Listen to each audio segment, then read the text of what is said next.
مقام ابراہیم، آپ کو یاد ہوگا کہ ایک پروگرام میں ہم نے آپ کو بتایا تھا کہ بیت اللہ کی جب بات آئی تو ہم جب بیت اللہ کی بات کرتے ہیں تو مقام ابراہیم کے بغیر جو ہے وہ ہمارا کوئی بھی عمل جو ہے وہ اس کو جانے بغیر ہم مکمل نہیں ہے. تو مقام ابراہیم کو جاننا بہت ضروری ہے. وہ ہم نے آپ کو بتایا تھا کہ مقام ابراہیم ہمارے ہاں عام تصور تو یہی ہے کہ جائیے جناب، طواف کے دوران طواف آپ نے کر لیا ہے، اس کے بعد آپ جو ہے وہ حضرت ابراہیم علیہ السلام کے قدموں کے نشان ہیں ان کے پیچھے جا کر کھڑے ہو کر 2 نفل نماز پڑھیں، اور یہی وہ مقام ابراہیم ہے، بات ختم. لیکن ہم نے عرض کیا تھا کہ جب آپ غور و فکر کریں گے تو آپ دیکھیں گے کہ ریت پر اگر آپ کے پاؤں دھس گئے ہیں تو یہ کوئی تعجب کی بات نہیں. مٹی میں اگر آپ کے پاؤں دھس گئے ہیں تو یہ کوئی تعجب کی بات نہیں. لیکن اگر آپ کے پاؤں کی حرارت نے کسی پتھر کو پگھلا دیا ہے اور آپ جس پتھر پر کھڑے ہیں آپ کے استقامت اور حوصلے نے اس پتھر کو، آپ کے پاؤں کی حرارت نے اس پتھر کو پگھلا دیا ہو اور وہاں پر آپ کے قدموں کے نشان پڑ جائیں تو یہ کسی بھی حوصلے اور استقامت کی دلیل ہوتی ہے، علامت ہوتی ہے. تو مقام ابراہیم سے جب ہم مصلی لیں گے، وَاتَّخِذُوا مِن مَقَامِ إِبْرَاهِيمَ مُصَلَّى، اور لے لو ابراہیم کے مقام سے مصلی، تو مصلی جب ہم لیں گے ابراہیم علیہ السلام کے مقام سے، ایک تو ہم یہ نماز لیتے ہیں، پڑھتے ہیں الحمدللہ، لیکن اس نماز میں کیا ہمارے پاس مقام ابراہیم کے ذریعے وہ حوصلہ بھی ہمیں ملا ہے، وہ استقامت بھی ہمیں ملی ہے کہ ہم جہاں کھڑے ہوں وہاں ہماری استقامت کا یہ حال ہو کہ پتھر ہمارے پاؤں کی حرارت سے پگھل جائیں؟ کیا ایسی کوئی چیز ہماری ذات کے اندر ڈیولپ ہوئی ہے کہ ہم مرتے مر جائیں لیکن اپنے وعدے سے ہٹیں نہ؟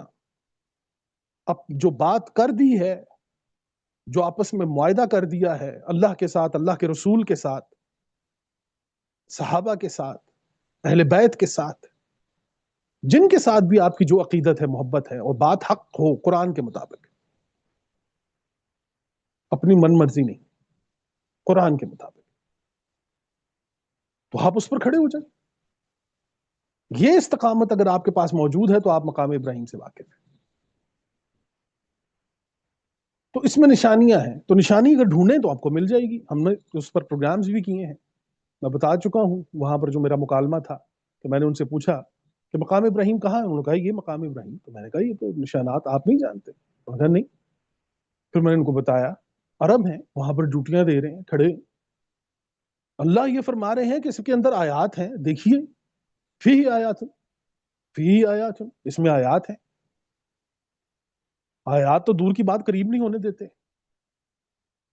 غور سے دیکھنے نہیں دیتے، بینات بھی ہیں مقام ابراہیم، ابراہیم کے مقام پر. اچھا جی، اب ان آیات، اس استقامت میں جو سب سے بڑا کمال ہوگا وہ امن و سلامتی ہوگی کہ اگر آپ کے اندر استقامت آ چکی ہے اور آپ کا جو گروپ ہے، جو گروہ ہے، جو لوگ ہیں، جو ملت ہے، اس کے اندر استقامت آ چکی ہے، اس کا پہلا نتیجہ یہ نکلے گا کہ وہاں پر امن قائم ہو جائے گا. لیجیے اگلی آیت، اسی آیت کو آگے پڑھیے. وَمَن دَخَلَهُ كَانَ آمِنًا، اور جو بھی اس میں داخل ہو، جو بھی اس میں داخل ہو، یعنی وہ اپنی مرضی سے داخل ہو، ہم داخل نہیں کریں گے، جو بھی اپنی من مرضی سے اس کے اندر اپنی مرضی سے داخل ہوگا امن میں آ جائے گا. وَلِلَّهِ عَلَى النَّاسِ حِجَّةُ الْبَيْتِ مَنِ اسْتَطَاعَ إِلَيْهِ سَبِيلًا. اور اللہ کے لیے،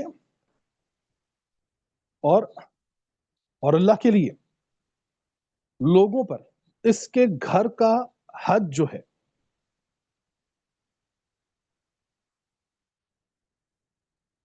یہاں عام ترجمہ اس پر یہ ہے کہ اللہ کے لیے لوگوں پر اس کے گھر کا حج کا فرض ہے، حج فرض ہے جو اس تک پہنچنے کی طاقت رکھتے ہیں.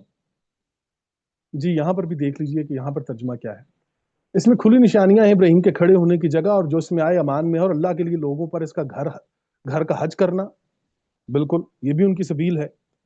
اچھا جی، جو اس تک چل سکے اور جو منکر ہو اور جو انکار کرے تو اللہ سارے جہان سے بے پرواہ ہے،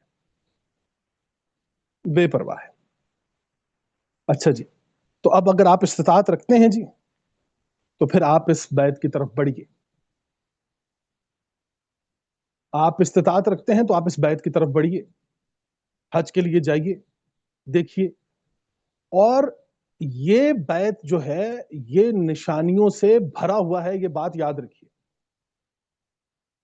آیات ہیں اس کے اندر، نشانیاں ہیں اس کے اندر، اور ان نشانیوں کے ذریعے ہم آگے اب بڑھتے چلے جائیں گے.